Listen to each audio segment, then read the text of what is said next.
आज के समय में गवर्नमेंट के पास एक सबसे बड़ी चिंता है कि कैसे फार्मर्स यानी कि किसानों की आय को दोगुना किया जाए या फिर उनकी इनकम में बढ़ोतरी की जाए। तो आपके लिए एक सोल्यूशन है और साथ ही साथ किसानों के लिए भी एक सोल्यूशन है। जी, आज हम कुछ ऐसे बिजनेस आइडियाज के बारे में बात करने जा रहे हैं जिससे ऑटोमेटिकली किसानों की आय को काफी ज्यादा इंक्रीज किया जा सकता है। तो मैं अंजू चलिए शेयर करती हूँ आज आपसे एक अनोखा बिजनेस आइडिया। जी, हम बात करने वाले हैं cold storage based business ideas की, जिसमें हम खास कर देखते हैं कि fruits, vegetables, meat, milk product या फिर कहा जाए डेयरी प्रोडक्ट्स को काफी ज्यादा यूज किया जा रहा है और यही कारण है कि कोल्ड स्टोरेज की डिमांड बढ़ती जा रही है और साथ ही साथ इसका मार्केट साइज भी काफी ज्यादा इंक्रीज होता हुआ नजर आ रहा है। और एक चीज आपको बता दें, अगर आप एक ऐसे बिजनेस की तलाश में हैं जहां पर वन टाइम इन्वेस्टमेंट किया जाए लेकिन रिटर्न या टर्नओवर आपको काफी गुना मिले, तो ये one of the finest business idea आपके लिए साबित हो सकता है। क्योंकि यहाँ पर एक चीज आपको देखने को मिलेगी कि भले ही आपको एक मुश्त या फिर कहा जाए कि फिक्स कॉस्ट काफी ज्यादा पे करनी पड़े, लेकिन लॉन्गर पीरियड में आप देखेंगे कि रिटर्न इसके ओवर द इयर्स आपको मिलते रहेंगे, वो भी काफी हाई प्रॉफिट मार्जिन के साथ। बिजनेस शुरू करना है तो पोल्ट्री सेक्टर है राइट चॉइस। इस सेक्टर से जुड़े सभी फायदेमंद बिजनेस आइडियाज के लिए download entrepreneur India live app.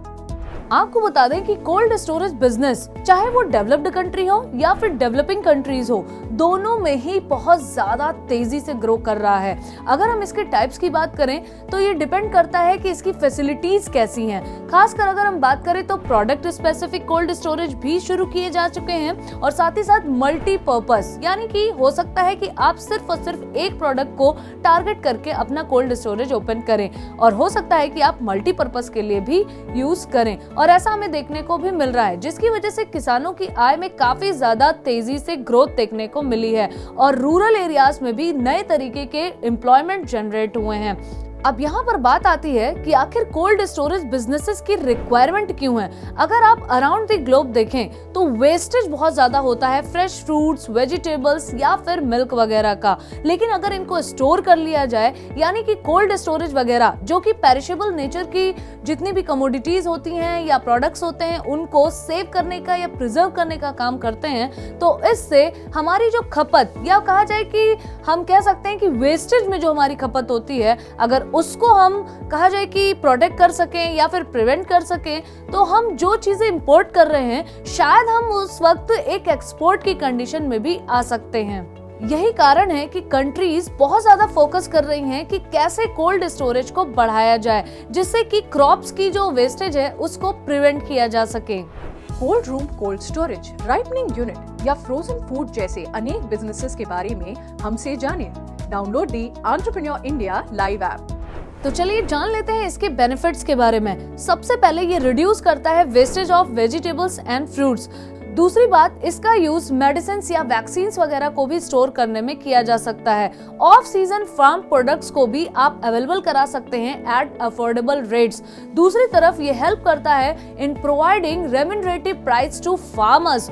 और एक और अहम बात, इससे आप पैकेज्ड और प्रोसेस्ड फूड भी अवेलेबल करा सकते हैं कस्टमर्स को।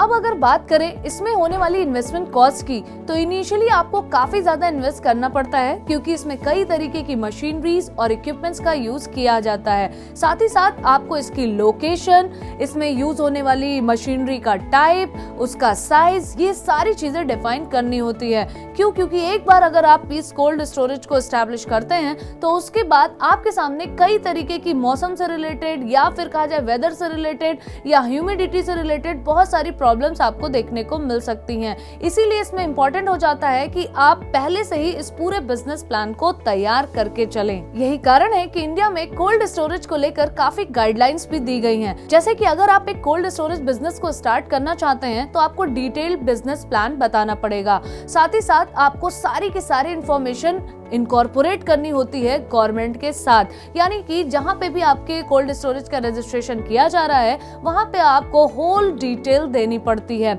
साथ ही साथ आप किस तरीके की सर्विसेज देंगे, कौन सा प्रोडक्ट यूज करेंगे, लोकेशन आपकी क्या होगी, किस तरीके से या कितनी आय को आप जनरेट कर पाएंगे, या फिर ऐसा तो नहीं है कि आपके कोल्ड स्टोरेज से एनवायरनमेंट को कोई बहुत ज्यादा हार्म होने वाला है।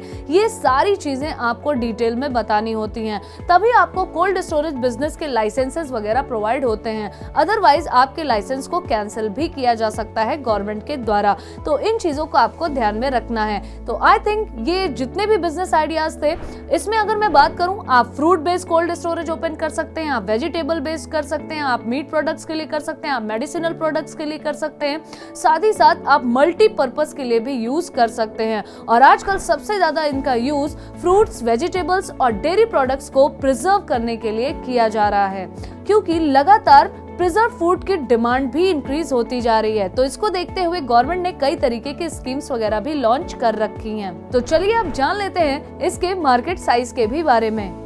अगर बात करें 2022 तक की, तो Indian market size cold storage businesses का ऑलरेडी 1814 बिलियन इंडियन रुपीस के बराबर पहुंच चुका है और एक्सपेक्ट किया जा रहा है इसका CAGR भी 13.1% रहने वाला है, जिसके कारण 2028 तक यही मार्केट साइज बढ़कर 3798 बिलियन इंडियन रुपीस के बराबर होने की उम्मीद है।